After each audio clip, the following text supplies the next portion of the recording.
নমস্কাৰ, মই বিকাশ আৰু আপোনালোকে চাবলৈ আৰম্ভ কৰিছে কিউ ডেইলি লাইফ। আৰু আজিৰ পৰা এইটো পেজত এটাকৈ ট্ৰু লাভ ষ্টৰী আপলোড কৰা হ'ব। আৰু আপোনালোকৰ লগতো যদি এনেকুৱা কিছুমান স্মৃতি আছে যিবোৰ নেকি কেতিয়াও আচলতে পাহৰিব নোৱাৰি বা আমাৰ লগত আপোনালোকে শ্বেয়াৰ কৰিব বিচাৰে, তেন্তে তলত দিয়া এইটো নম্বৰত আপোনালোকে ষ্টৰীটো শুদ্ধ অসমীয়া ভাষাত লিখি আমাক হোৱাটছআপত দিব পাৰে। আৰু আজি আপোনালোকলৈ এটা ষ্টৰী লৈ আনিছোঁ। সেই ষ্টৰীটো আমালৈ আজি লিখি পঠিয়াইছে বোকাখাটৰ পৰা নিয়ৰে। তেতিয়াহ'লে আহকচোন আজি নিয়ৰৰ লাভ ষ্টৰীটো মাজলৈ সোমাই যাওঁ। চাৰিওফালে অন্ধকাৰ আৰু অন্ধকাৰ। এই অন্ধকাৰ ফালি দুডাল ঘৰৰ ৰেখাৰ ওপৰেৰে আগুৱাই গৈছে নিশাৰ ট্ৰেইনখন। ঘৰত মোৰ বিয়াৰ কথা বাৰ্তা চলি আছে। সেই ঘৰ মানে গুৱাহাটীলৈ গৈ আছোঁ। কলিকতাৰ পৰা ট্ৰেইনত উঠিছোঁ। মোৰ কোঠাটোত থকা মানুহকেইজনৰ লগত আড্ডা মাৰি ভালদৰেই সময় পাৰ কৰি আছিলোঁ। কিন্তু সকলোবোৰ এটা এটাকৈ নামি যোৱাত মই বৰ অকলশৰীয়া হৈ পৰিলোঁ। নিশাৰ অন্ধকাৰে মোক গ্ৰাস কৰি পেলালে। মই নামিম একেবাৰে শেষ ষ্টেচনত। সেয়ে ভাবিলোঁ এঘুমতি মাৰি লওঁ, কিয়নো শেষ ৰাতিহে মই মোৰ গন্তব্যস্থান পাম। নিদ্ৰা দেৱীৰ কোলাত অলপ সময় শুইছিলোঁহে, হঠাৎ জোৰকৈ দিয়া জোকাৰণি এটাৰে ট্ৰেইনখন ৰখি গ'ল। কিবা এটা বুজি পোৱাৰ আগতেই দেখিলোঁ এজনী ছোৱালী ট্ৰেইনখনলৈ উঠি আহিল। আন্ধাৰ বাবে ছোৱালীজনীক ভালকৈ দেখা নাপালোঁ। ট্ৰেইনখন আকৌ চলিবলৈ ধৰিলে। মই আকৌ ভয়ে খাইছিলোঁ। ডকাইতৰ দলে ট্ৰেইনখন ৰখালে কিজানি। এই ঠাইখনত প্ৰায় বোলে ডকাইতে ট্ৰেইন ৰখাই ট্ৰেইনৰ মানুহক হাৰাশাস্তি কৰে। যিয়েই নহওক, ট্ৰেইনখন আকৌ চলিব ধৰাত ময়ো যেন বাচি গ'লোঁ ভাবেৰে স্বস্তিৰ নিশা এটা এৰি দিলোঁ।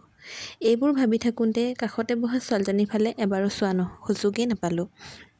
সুযোগ পালেও বাৰু চাম কেনেকৈ? চাৰিওফালে ভীষণ আন্ধাৰ। হঠাৎ মোৰ জন্মগত সম্পদ লাজটো লাগিল। লাজ পোৱাৰ কাৰণ এটাও হ'ল, ছোৱালীজনীৰ সৈতে মই এটা কোঠা অকলশৰে আছোঁ, তাকো আকৌ আন্ধাৰৰ মাজত। যিয়েই নহওক, নিজকে অলপ সহজ কৰিবলৈ পকেটৰ পৰা মোবাইলটো উলিয়াই উদ্দেশ্যবিহীনভাৱে মোবাইলৰ স্ক্ৰীণত আঙুলিবোৰ উঠা নমা কৰিব ধৰিলোঁ। হদ ভঙা জ্বলি যায়, তাত নদীৰ পানীও শুকাই যায়। অকস্মাত বেটেৰী ল' বুলি দেখুৱাই মোবাইলটো বন্ধ হৈ থাকিল। ভাবিলোঁ চাৰ্জ শেষ হ'ল, কিন্তু আহোঁতে দেখোন মই ফুল চাৰ্জ কৰি লৈ আহিছিলোঁ। অলপ সময় ভুৰভুৰাই আকৌ মোবাইলটো পকেটত থৈ দিলোঁ। কোঠালৈ আকৌ অন্ধকাৰ নামিল। ছোৱালীজনীয়ে প্ৰথমতে নীৰৱতা ভাঙিলে। মই বৃষ্টি, তাই ক'লে। বৰ মিঠা তাইৰ কণ্ঠ। মই ক'ব খুজিছিলোঁ মই নিয়ৰ, কিন্তু আচৰিত হৈ লক্ষ্য কৰিলোঁ যে মোৰ কণ্ঠটো ডিঙিত লাগি আছে আৰু মই ঘামি গৈছোঁ। ক'বলৈ বহুত চেষ্টা কৰিও যদিও ক'ব নোৱাৰিলোঁ। বুজিলোঁ লাজ আৰু ভয়ে বাবে হয়তো এনে হৈছে। তথাপি মই নিজকে সহজ কৰিবলৈ যেন একো হোৱা নাই এনে এটা ভাবেৰে অলপ হাঁহিলোঁ। তাই মোৰ অৱস্থা বুজিলে নে নুবুজিলে মই নাজানো, কিন্তু বেগৰ পৰা মম এডাল উলিয়াই জ্বলালে। মই আচৰিত হৈ লক্ষ্য কৰিলোঁ ডবাটোত বতাহ থকা স্বত্তেও সেই বতাহে মমডালৰ জ্বলোৱাটো কোনো অসুবিধাৰ সৃষ্টি নকৰিলে। এইবাৰ ছোৱালীজনীৰ মুখফালে চকু দিলোঁ। সিমান বগা নহয় যদিও বৃত্তাকাৰ মুখমণ্ডল, জোঙা নাক আৰু বৰ্ণনা দিব নোৱাৰিম। এক কথাত ক'বলৈ গ'লে মায়াৰ দেৱী। চালেই মনটো ভাল লাগি যায়। লাহে লাহে দুই এটা কথা কওঁতে কওঁতে পৰিস্থিতিটো সহজ হৈ আহিল। দুয়োজনে হাঁহি তামাচা কৰি সময়বোৰ অতিবাহিত কৰিব ধৰিলোঁ। লক্ষ্য কৰিলোঁ তাইৰ শৰীৰৰ এটা অদ্ভুত ধৰণৰ নিচা লগা সুগন্ধি ওলাইছে। বৰ নিচা লগা সুগন্ধি। তাইৰ কথা ভাবি ভাবি কেতিয়া যে শুই পৰিলোঁ ক'বই নোৱাৰোঁ। সেই ৰাতি টোপনি ভঙাত বৃষ্টিক বিচাৰিলোঁ, নেদেখিলোঁ তাইক। খালী কোঠাটোত তাইৰ ঠাইত পৰি আছে এটা জ্বলোৱা মমবাতিৰ অৱশিষ্ট অংশ। ট্ৰেইনখনো মোৰ গন্তব্যস্থান পালেহি। তাইৰ এড্ৰেছটোও লোৱা নহ'ল, ফোন নম্বৰটোও নল'লোঁ।